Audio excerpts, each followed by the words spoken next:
importantly, for people, some of you are new to Azure, so I'm just going to walk through some very basic service as to how Azure works. And but before I do that, do you guys have any particular requirements, or you want to understand something in specific? Might be Azure, might be any other Microsoft products. So, you have any concerns you wanted to get out of this session? No, I just Azure and BizSpark. Okay. We haven't applied for BizSpark yet. Okay. So you have a startup service? Mm-hmm. What's the name of the startup? Skycorp Fitness. Okay. What do you guys do? We provide software for fitness clubs to manage things like tennis courts, squash courts, fitness houses, that sort of thing. Oh, nice. So that's Waterloo based or GTA based or? It's Waterloo. It's Waterloo for the time. Okay. Yep. Nice. Perfect. Yeah. So so that's exactly where our services come into picture. So have you built any kind of a prototype yet as an MVP out? And where you guys what's the tech stack like? Sorry. I'm so sorry you're eating. My apologies. Please manage your food. I'm so sorry.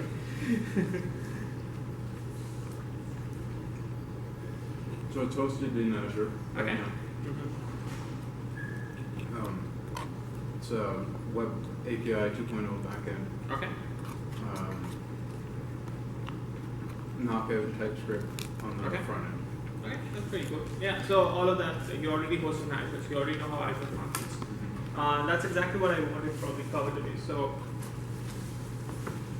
okay, so I think it's already 11:45 and some of you have to leave early, so I'll just finish up with it, and whoever comes later on, let's try and work towards one-to-one sessions if at all who are interested.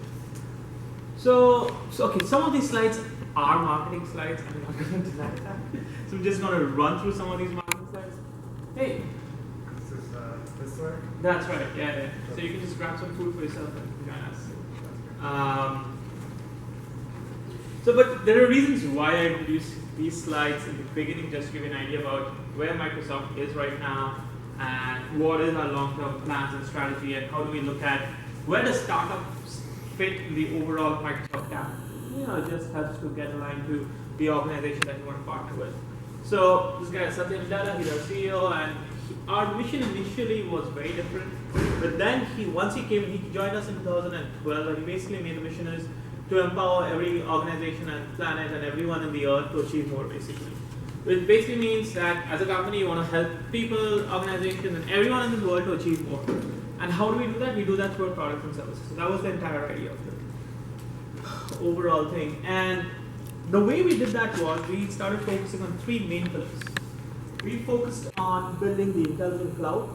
We focused on reinventing productivity and business processes and create more personal computing.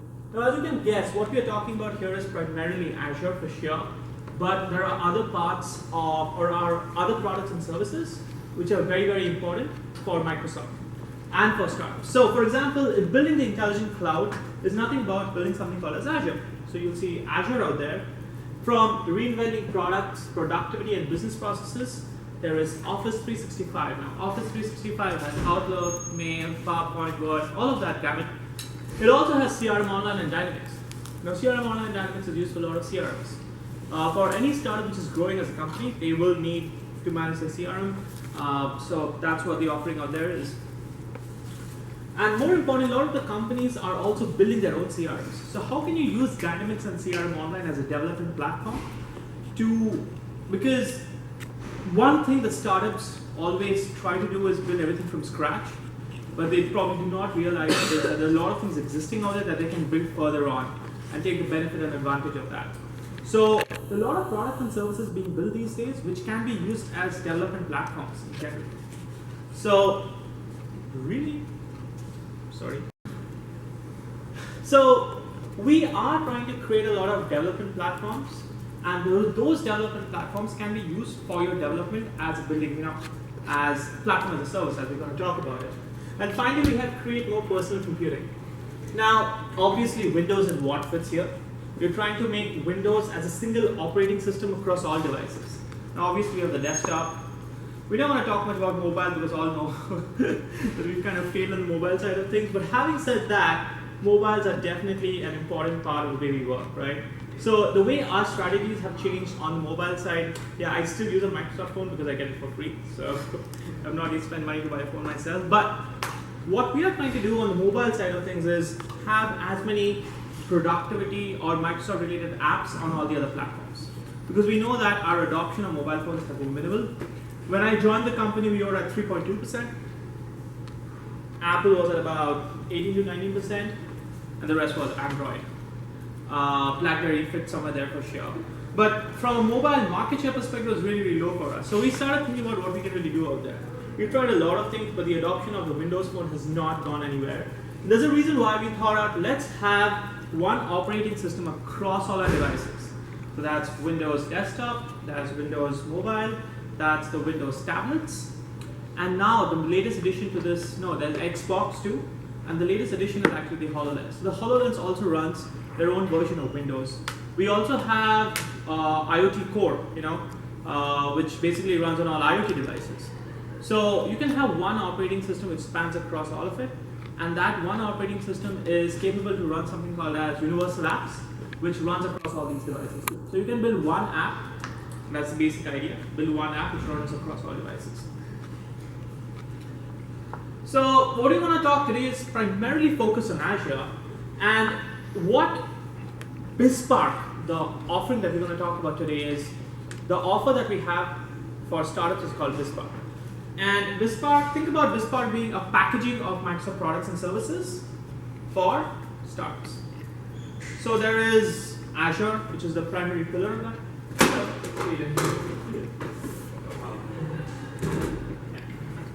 So there is Azure, which is probably the pillar of the entire BizSpark program. Most focus is on this. But there is Office 365 also. There have been talks about Dynamic CRM Online. It's not yet in the package. I'm trying to push it because I keep getting a lot of requests for that. But we might have something soon on that. There is MSDN licenses using which you can get Visual Studio and all these kind of things. So Azure is what is this, and that's the BizSpark packaging offering that we want to talk a little later. But let's just directly dig into Azure as a cloud computing platform. And in the meantime, if you guys have any questions, it's a very informal discussion-oriented chat. Stop me, just raise your hand. We can just have any discussion around everything. So the reason why I start with this is pretty very, very basic. And to give everyone an idea of cloud computing, if you guys have seen this one before, I'm not going to spend too much time on this, but it's basically to introduce that what is cloud computing and where does Azure fit in. Okay? So this is your own computer or your own data center on-prem, wherein you manage everything, wherein you manage network, storage, servers, virtualization, you manage the entire stack. The world of cloud computing is essentially these three platforms: IaaS, PaaS, and SaaS. Infrastructure. So when a public cloud vendor, in our case Microsoft, Google's case it's Google Compute Engine, Amazon it's AWS, IBM actually has 2 or 3 different kind of flavors. One is called a soft layer, which is their IaaS. They have Bluemix, which is their PaaS. So in our case, Azure has all of this.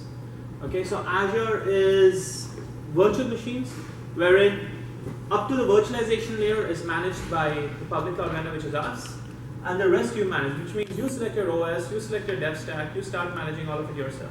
So that's why it's called infrastructure as a service, where the infrastructure is provided as a service. Platform as a service is where until the runtime you have it. So for example, database as a service, mobile backend as a service, all of that, the management of the backend stack, till the runtime is managed by Microsoft. You guys only use this as a development platform. So, and the final one is software. This is where you guys, actually the startups come into picture. You guys build your products as a SaaS software so that your consumers consume the service that you're providing. And all of this can be built on that. So for examples is virtual machines, this is database as a service, mobile backend as a service, machine learning as a service. So many of them are there. And this one is software as a service, which is basically like OneDrive, Office 365, Google Drive, Dropbox, Salesforce, all of that is software as a service. And probably even half the companies that you guys are creating are SaaS-based, so I don't need to get much into that. But the idea is all of this is the overall model. Microsoft Azure marketing, very, very marketing heavy slide. I don't want to talk too much about it rather than just focus on the main points. So there are 24 regions across this world, and this data is from 2015. Last I checked, we have 31 regions across the world, and the regions is where our data centers lie, right? So I told you, right, we have our data centers across the world.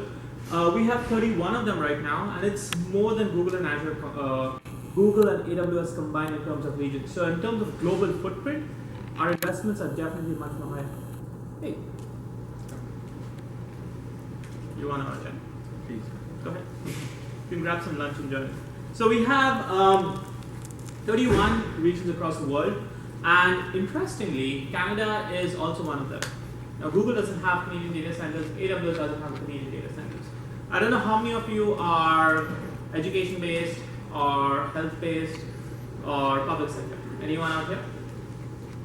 Because those are the three primary, I would say, verticals which really need data residency. So we, as Microsoft, are definitely targeting those sectors and letting them know, hey, we have our Canadian data centers open, and that's where our main, our value prop is. Till the time AWS has an open one, till the time Google has an open one, till the time IBM has an open one. So,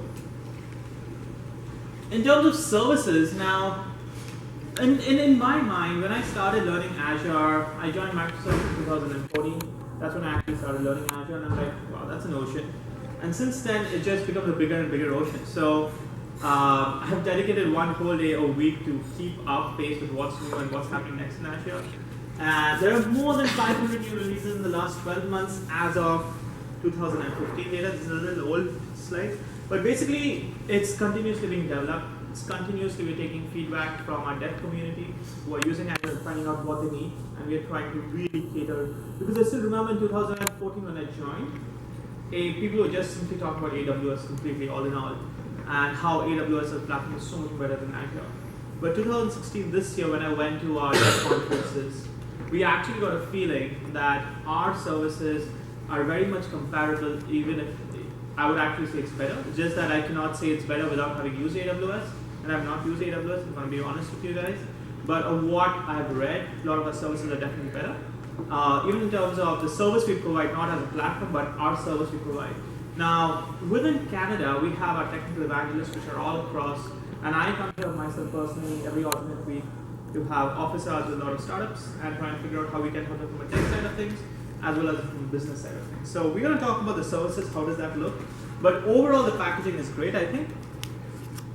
So these are very marketing heavy slides, so I'm not going to talk too much about these because I want to open the floor to Q&As primarily. So this is one point I like to stress on, that because I still keep getting this, we have been trying to drive the point that Microsoft has become as open as possible. We have really adopted open source. In fact, last week, I don't know how many of you followed, but in GitHub, in the OSS vertical in GitHub, Microsoft became the biggest contributor over Facebook. Google is, I think, at 7th or 8th. AWS is somewhere there too. But Microsoft has become the top contributor in OSS. So it's still a fact which is still stopping a lot of startups. They think, oh, Microsoft, they don't open it all. No, they don't. We are very open. We're very open as a platform. In fact, I'm going to give a demo of the platform and show you the open source platform and services which exist. So you can have your DevOps, you can have integration with GitHub. How many of you using GitHub out here? Perfect. So GitHub gets beautifully integrated with this. PowerShell is there. Anyone using anything to do with Chef, Puppet, Docker? Not yet? Okay, those are interesting things that you might want to focus on later. But all of that is there. You can extend. So we have something called as integrated. We have something called as logic apps, wherein third-party applications and third-party can be made to talk to each other. It's called Azure Logic Apps. We can even demo it if required. If you guys want to talk about it. So it's trustworthy. You can go to Microsoft Trust Center and actually see the kind of compliances we have. These are all our partners, blah, blah, blah, blah. So a lot of numbers out here. Yeah, we have a fantastic momentum. Just to give you an idea, the latest results which came out in June, July. So Microsoft financial year goes from July to June. So we just launched we announced our financials for last year. And our Azure business is growing at 102% year over year, 102%. AWS is growing at 68%. So in terms of market cap and market share, yes, AWS definitely has a higher market cap, market share. Yes, they started 2 years before us. Definitely catching up. Even our growth rate is 102, they are at 68. So I think we are in a very good place right now. It's a good time to start working with us. In terms of Azure services, now, as I was saying, this is probably the most important slide just to give you an idea about the breadth of services which exist. At the infrastructure layer, as I was saying, you remember the IaaS, PaaS, and SaaS, that's how this has been designed. We have virtual machines. In storage, we have something called as blob storage. Anyone used AWS S3 out here? So S3 is equivalent to blob out here. Azure files is pretty interesting. It's basically a network file access to, you can add a network file storage to your VMs and you can share it amongst different VMs and use it across. Premium storage is SSDs. You can have SSDs with your VMs. Virtual network. Now this is what is really interesting because whenever you're talking about a scaling startup, you want to make sure that you have a highly available, redundant architecture design at the back end, right? And that's where virtual networking comes into the picture. Virtual networking, load balancing so that you deal with the traffic properly, DR kind of architecture depending on how big you are, how big you become. So all of that is a very important part of back-end architecture design, and that's where our expertise comes into the picture and we can actually help there. So these are the infrastructure services on Azure. On the compute, that's platform as a service now, which is basically built all on the infrastructure as a service. As you can see, the compute side of things, the service fabric, batch, remote app. This one is pretty interesting, and in fact, if you see the stats of which services in Azure are the most used, you will see web apps and virtual machines are the most used. Actually, honestly speaking, it's still virtual machines because adoption of platform as a service seems obvious, but a lot of people do not like using that because they just spin up the virtual machine, install their own dev stack, and start developing all that from scratch. So adoption of platform as a service has not been the greatest, but you know what? We are still pushing on the idea because one aspect is people do not want to lose the control that they have from a customizable perspective. So analytics and IoT is one of the most hot topics these days, and a lot of adoption is happening on that side. In fact, we have something called as an Azure IoT Hub. Hey guys. Sorry. No problem. So we have something called as the Azure IoT Hub. We have stream analytics aligned with that. Data service is also very interesting. So DocumentDB is exactly what like MongoDB is. It's a NoSQL database with SQL query kind of a front. Yeah, this is way too much for me to get into details of each, but does this make sense to anyone out here? Like, you guys have any questions about some of these services that I can answer? Any questions? Where machine learning fits here? Yeah, so machine learning is in analytics and IoT right there. So in fact, if you want, I can actually give a demo of how our Azure Machine Learning Studio looks and how you want to help you with that for sure. Absolutely. So our Azure Machine Learning Studio is one of the most important parts of a value proposition because if you look at what Watson has done, if you look at what Google has done, all of them have developed a machine learning solution, but it's all on the API space. Not too many of them have one level lower platform, which is giving you the platform to build your training models and expose it as a web API to actually use it. Microsoft has done that. So I'm probably going to give you a very small demo of how that looks and how it works, but we definitely have machine learning as a service. Yeah, there's people I know in the room, there's at least 4 that are my team. So. Yeah, exactly. Yeah. Let's do it. Even if they're not saying so. Awesome. So that's our identity services for single sign-ons, and that's the hybrid compute part of things, where you have a lot of hybrid integrators kind of things. Any questions on any services, or if any of you just want to let me know what you guys are doing right now and how with any of these solutions or services fit into your thing, I can help you with that. How about the latest trend with chatbots? With chatbots, yeah. So where is that supported? Yeah. So chatbots it's not here because it's not platform as a service. Chatbots use software as a service because it basically directly uses APIs.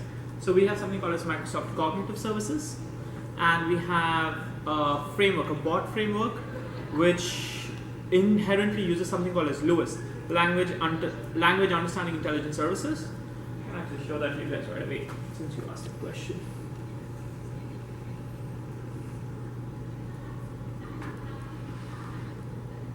Okay, you know what? Let me just give a demo of Azure right now. Okay, so this is what I was talking about. This is called Microsoft Cognitive Services, and these are all APIs which are exposed. So if you want vision-related APIs, it's all here. And this doesn't give access to the machine learning studio or any machine learning, which gives you the flexibility of building your own training models. This is direct APIs which have only been exposed, right? If you want to build a chatbot, you want to get into language understanding, something called as LUIS, Language Understanding Intelligence Services. Sorry about that. And you know, it's where our chatbot comes into picture. And you can click on bot framework. And this gives you an idea about how to design your own bot frameworks. So it doesn't use Azure, yeah? I mean... In the backend, yes. Oh, okay. That's what I'm saying to you. This is software as a service. These are APIs, and even a development stack has been given to you, a framework has been given to you, you just start building on this. How machine learning by Microsoft compares with TensorFlow of Google? I have not used TensorFlow and all that yet, but have you used TensorFlow yet? No, I was reading about it. Okay, so I have not used, exactly, I know about it, I've not used it, but I can give you a demo of how the Microsoft thing works. When I use TensorFlow, I'll be able to compare it, but I cannot answer that for you right now. But let me just show you how that works. So this is overall how our machine learning studio looks like. I've created a very, very simple data out here. I have literally, so interesting thing is I can drag and drop. This is a drag and drop visual platform for machine learning. You can have data sets. So you can see these are all sample data sets out here. I have selected one particular data set to deal with breast cancer data. So I can right click on it and I can visualize it. Oops.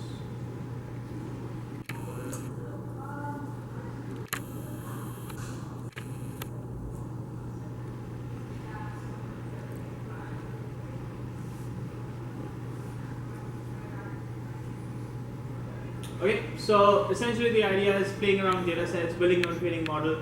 And in order to play around with it, first and foremost step is actually to see what is the data you're looking at, right? Really understand. So the now you actually visualize the data, and you'll actually see all the class, age, all the different columns. And the way machine learning is working in this case is that it's essentially trying to derive some kind of pattern across this entire data set, which can be used for future predictions, for example. The example that I have right now, I'm just trying to predict this particular column. So basically think about it this way. There's a training algorithm which is being run on this data set and identifying the patterns. Okay? The data which I input next will be all the other columns other than the class, and based on the age, menopause, tumor size, all of the other variants, it's gonna understand or rather predict whether those inputs will yield to cancer or not. Okay, so that's the overall idea about this kind of a training algorithm, right? So this is the data set, and since we are trying to predict whether it's going to be a yes or a no, it's basically a two-class kind of an algorithm that we're going to try to use, because it's either yes or no, two-class. Likewise, you can do multi-class, wherein, for example, you can identify whether a particular letter looks like A, B, A to Z. That's a 26-class multi-class data set or multi-class prediction that you want to work with. So machine learning is a very, very interesting field which I just started dabbling with a few months ago. You've been using machine learning. You want to talk a little bit about it? So I currently looking for two applications. So the first one is like we have a lot of titles of professions that we need to normalize. Mm-hmm. And it's more like a rule-based system that actually developed for it. But the benefit indeed is like you have all the different modules that you can pull together. Right. And then you just next expose it as a web service. Right. And then you can easily call it and everything. Works with that. And currently I'm using it for clustering. Okay. So now you just have nicely cleaned all my titles, and now just adding in an R module can easily put in your k-means clustering there. Exactly. put on your elbow method, and you have Right. nicely all the visualizations available. And So all your algorithms are written in R? yeah, Nice, okay. So because you just can use sliders from R. absolutely, absolutely. So a couple of things which you mentioned was, first of all, let me show you out here a little bit. So there's support for R and Python algorithms here also. So you can have an R module. So I can have an R module. R script. R script, right? Okay, so I can actually write my R script out here, and I can use that R script as an input instead of the two-class algorithm out there. So once I run my training algorithm, it's been run, it's been executed, then I can export it as a web service. Then I can click on setting something else set up as a web service, and then I can start using it. This is exactly what Watson has done. This is exactly what Microsoft Cognitive Services are. Microsoft Cognitive Services is nothing but APIs. It's nothing but all these APIs, and all of those have been built on machine learning, exposed as APIs for you guys to use. So other platforms, other complete platforms do not give you the flexibility of developing your own training algorithms, but rather only make you use what exists out there. So Microsoft has got both options for you guys to use. Any questions around the machine learning framework? Anything else? Okay.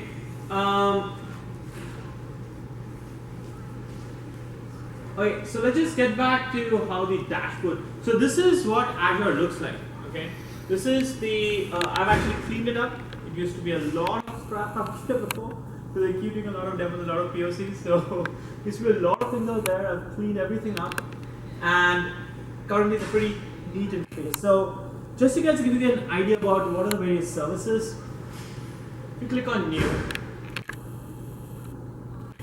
the first thing is computing. Compute is virtual machines. So you can have virtual machines of your choice. You can have virtual machines which are Azure, which are Ubuntu. If you want to spin up an Ubuntu box, you want to spin up. If the most interesting thing is that I can go and see all, and if I want a Node.js server or a MongoDB server, I don't have to install my Linux box, install Mongo libraries, and start using it.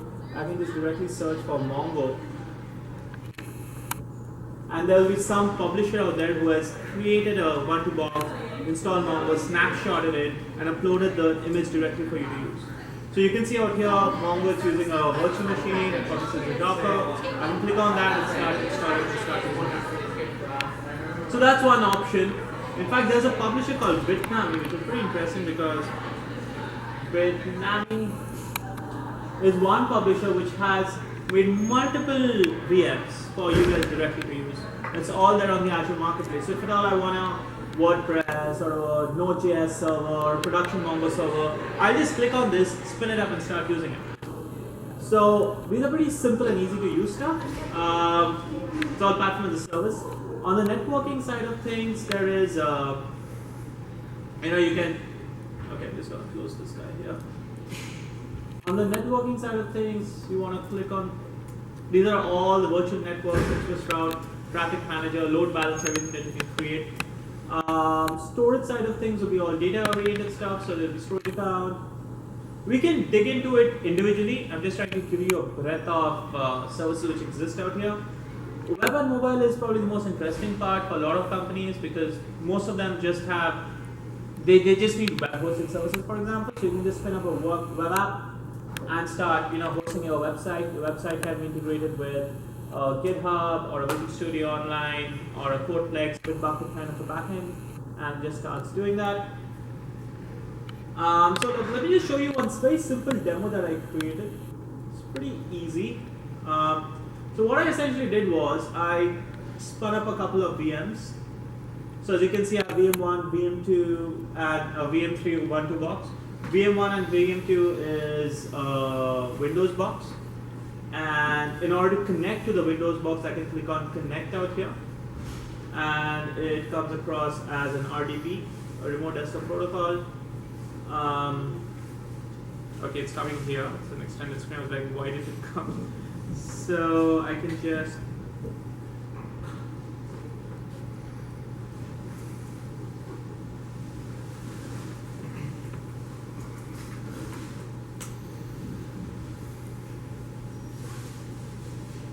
So I basically RDP'd into my VM1 out here.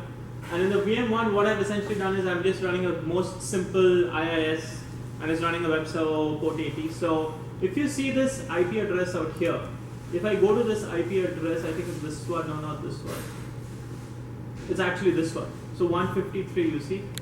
So it's 153. So this is the Windows box. It's running the most, basic form of IIS web server, and just spinning up and it's running this. Likewise, in the Ubuntu box, I've also just spun up and it's running a very simple node press. Not this one actually, is it? Okay. Okay, so this you see 234 out here. So if I go to my Ubuntu VM, so it's 234. So if you see my Ubuntu VM out here,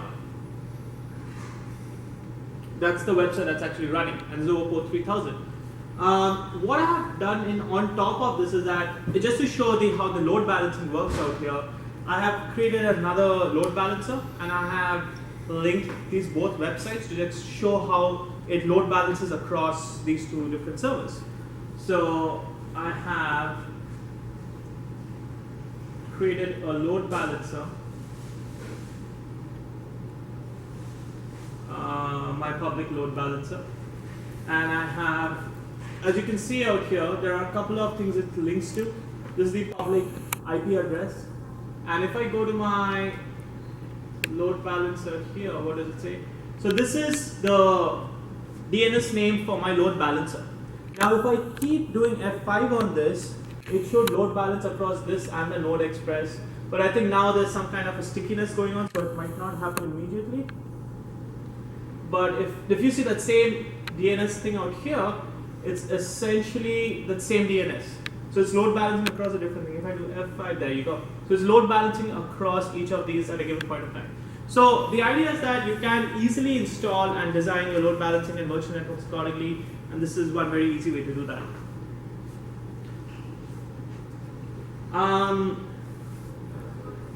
Any more questions around the capability of what you want to be hosted, or any kind of design that you guys want me to talk through? More than happy to do that too. Do you publish any migration steps from AWS to? Oh yeah, absolutely. So what in specific? S3 to Blob? It's going to be a bunch of different things. Yeah, so that's it's going to be the entire infrastructure. Yeah, sure. So let's just talk about that separately. I can even guide you through some of that because I've done that myself for some of them. So, but yeah, more than happy to help them. All right. So why are you moving across? Sorry. No. Okay. There's a strong. We do a lot of machine learning, and there's a stronger machine learning capability over here. Yeah. How about support for testing? Let's say you have an app and you want to test it on different version operating systems. Mm-hmm. You have to manually spin each instance and run it. So using Visual Studio Online, there are ways, or even using the Visual Studio itself, there is a part where you can define the number of test instances, and the test instances will be automatically created, and that can hit you can direct it to your public DNS, and it can continuously hit to actually measure the traffic that is hitting on it. So automated load testing is a possibility through Visual Studio directly. Through Azure, it essentially connects the Azure in the backend to actually do that. So it go on the specific version operating system? Yeah. Okay. Yeah. So I don't have too many more slides, guys. I mean, I have a lot of slides. I just don't want to go you through that. So, okay. So some new announcements which were made. So our G series of machine. Now this is what is very interesting for heavy compute-oriented applications. So our G series of machines, as you can see, it's 450 gigs of RAM, 32 CPU cores, really massive machines. In fact, I know some of the machine companies who are actually using this. They blow through about $5,000 to $7,000 a month easily. It's pretty expensive, but then that's what the Spark Plus offering actually helps you guys. We also make a couple of new announcements as N series. Now, N series is a GPU series. So GPUs associated with VMs. Now, I don't know how many of you will need this requirement, but there was a huge requirement of N series from a lot of gaming companies, from a lot of machine learning companies, because they needed this kind of compute resource. So these are some new announcements. App services, web app, mobile app, logic app, and API apps. We'll talk about it if at all you need me to.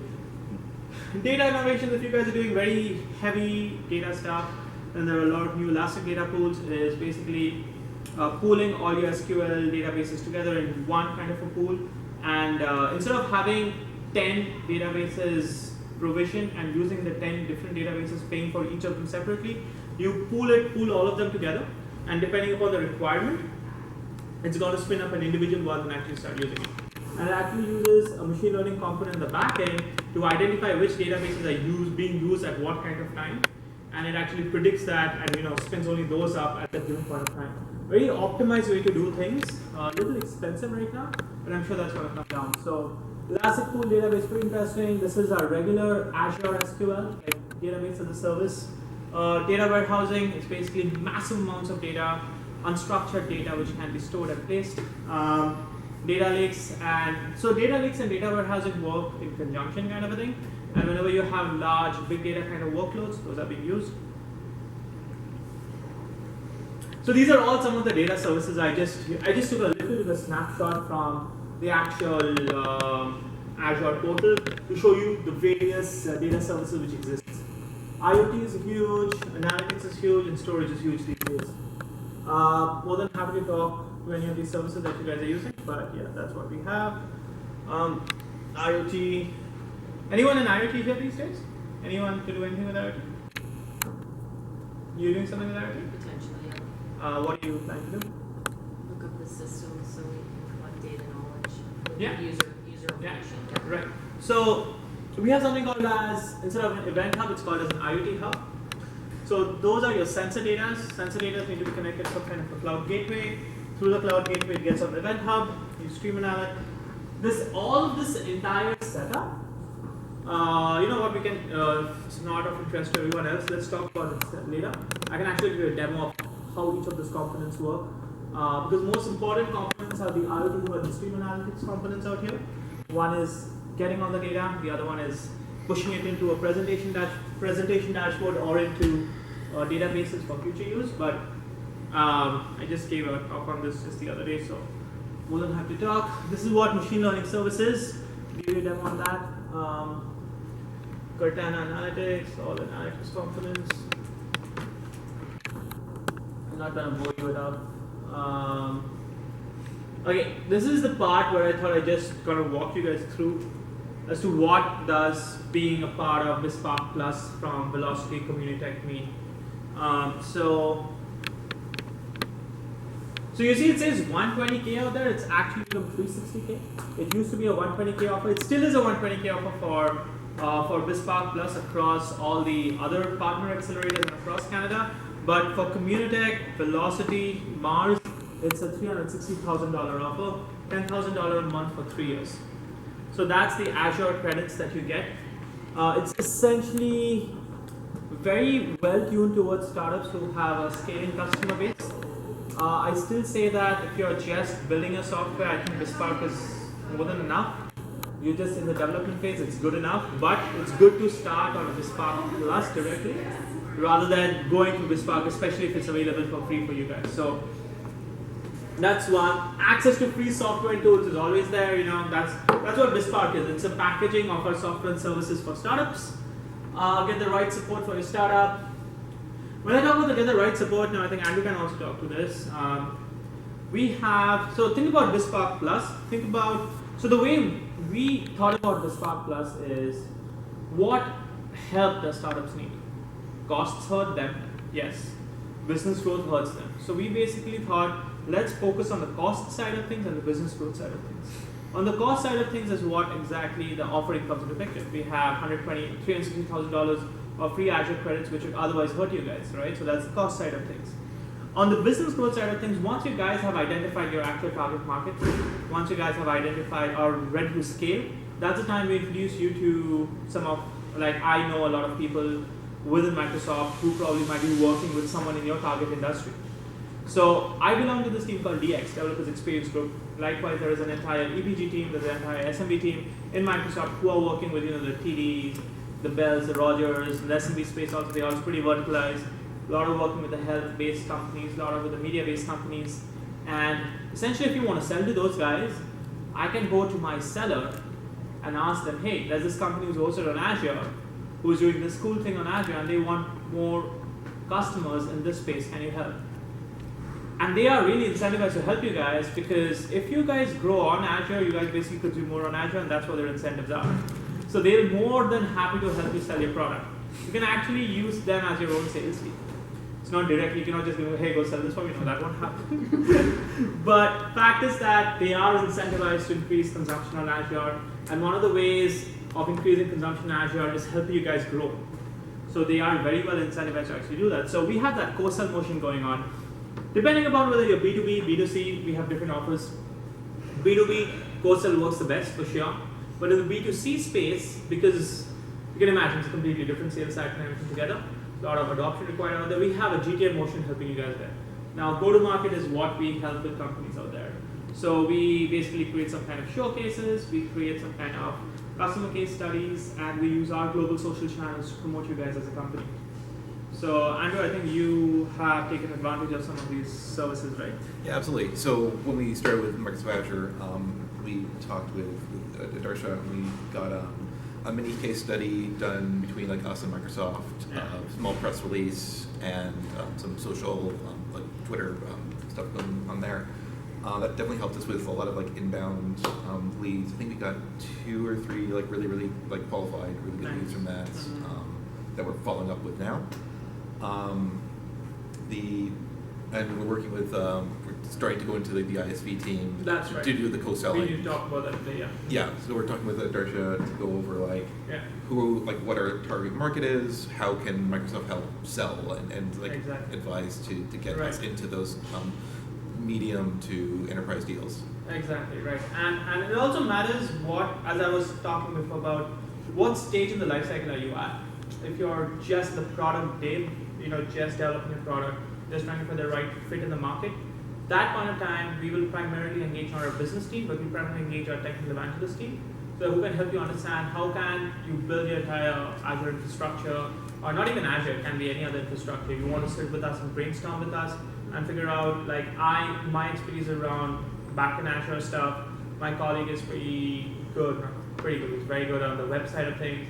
Another colleague of mine is very good on the IoT side of things. So we have our own expertise areas and we can help it. So it all boils down to that one-to-one office hour kind of a conversation. So reach out to us, we can help there.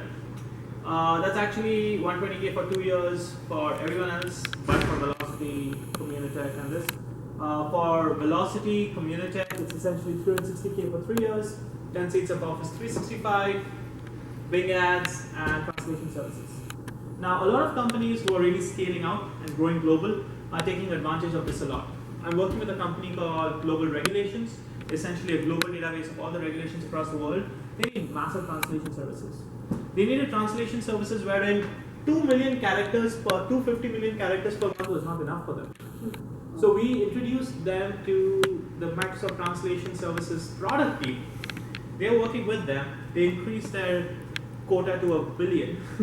Believe me enough, yes they did. And because their translation needs was so high, they also built some kind of a proof of concept on an AI platform to actually get that going.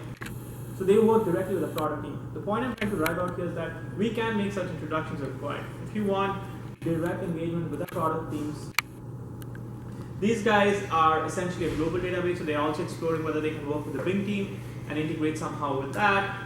Everyone thinks about building to sell, so that option is also there. But that, honestly speaking, has not worked yet on my side of things.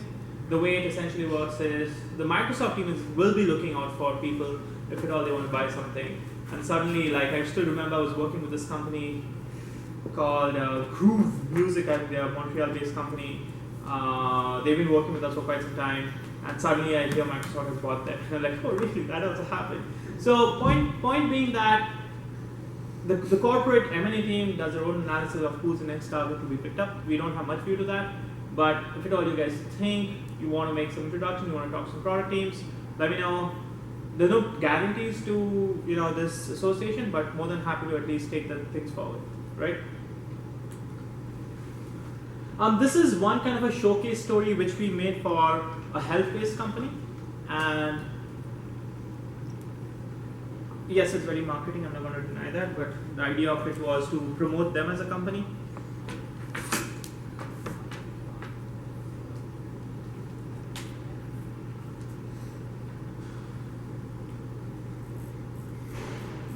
Center, we're able to be competitive on a global scale against companies that are in Silicon Valley.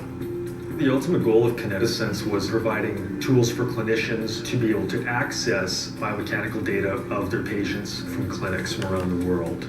The whole world of healthcare has changed. We now have multiple practitioners working together as a team. We knew that we had to move into a cloud-based solution, but in a secure fashion.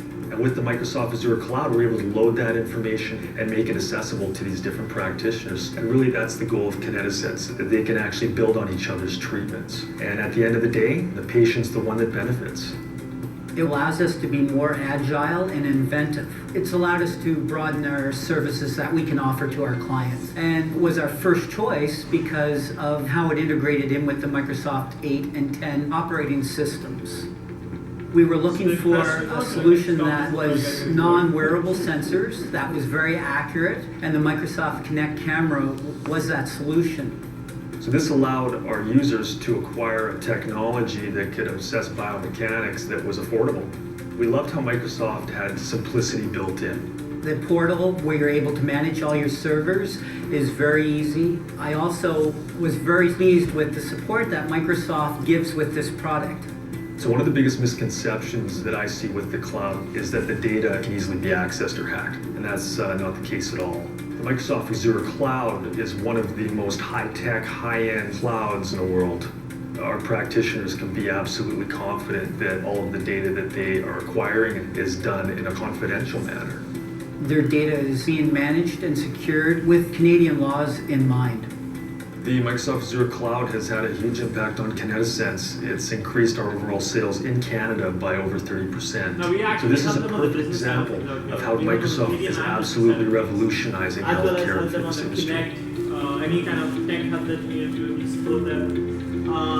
And these guys, we showcased them because they were one of the first few startups we got on our private data centers in Canada. So they're a health-based company, Calgary-based, and how we actually supported them doing really well as a company. So I just thought, let's show you guys what we can do. And the basic way you can actually get onto this part is simply show down into this part CA or myself at atb@microsoft.com. More than happy to help with any kind of questions, answers, or yeah, basically anything you need. If at all you even if you're not sure, even if you just want to have a chat with me, always happy to talk, always happy to understand where your needs are, and if at all there's a way we can help you out, my promise is I will help you out. So yeah, any questions guys? Yeah. How often do you come to Communitech? Every alternate Thursday. So this Thursday, the next Thursday. In fact, if at all you guys are in Toronto also, every Tuesday I'm in Mars. Every alternate Thursday I'm here. I'm primarily based out of the downtown office, which is on 222 Bay Street, the UI Tower in downtown Toronto. So that's where I go primarily. But because I want people in our headquarters to remember me, I do show my face there also sometimes. Not very fond of going all the way to Mississauga, which is why I'm not very fond of coming down here, but I love coming down here only because I get to meet you guys. So, and yeah, so that's what we're doing. We are really investing heavily in our startup business, bottom line.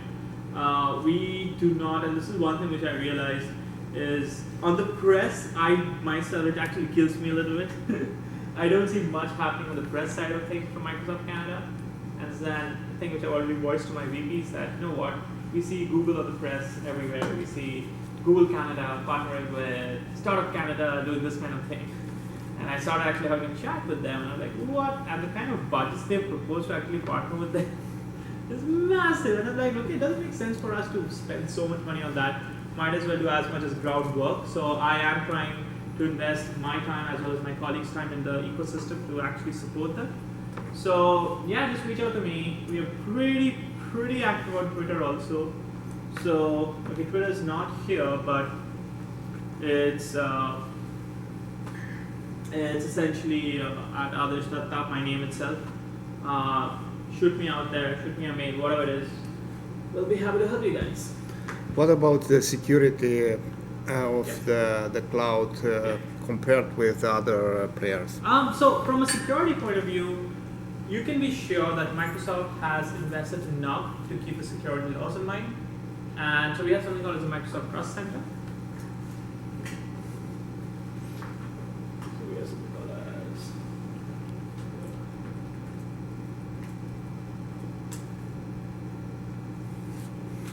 so the Trust Center essentially gives you a good idea of any kind of compliance that you need to be associated with.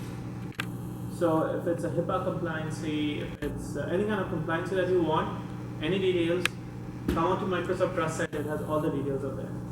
And you can be assured of one thing, that especially for a startup versus what Microsoft can do from a security perspective is a massive difference. That's a fact. So the amount of money we invested on security is not funny. So having said that, we do have design principles on the way you want to design your app from a security perspective, how you might want to use your, for example, SSLs, we have our SLAs in place. If you want to have a look at what our SLAs look like, it'll be there in Microsoft Trust, and go to Azure SLAs, you can actually see what our SLA states. If you want to see how to best design from a security perspective, that documentation is also there. I can definitely link you guys to that documentation. Yeah, I think it's pretty well covered. I don't think security is a big question, but whenever you're designing your apps, you have to keep security in mind as a design principle. How about the container technology? So like yeah. Yeah, so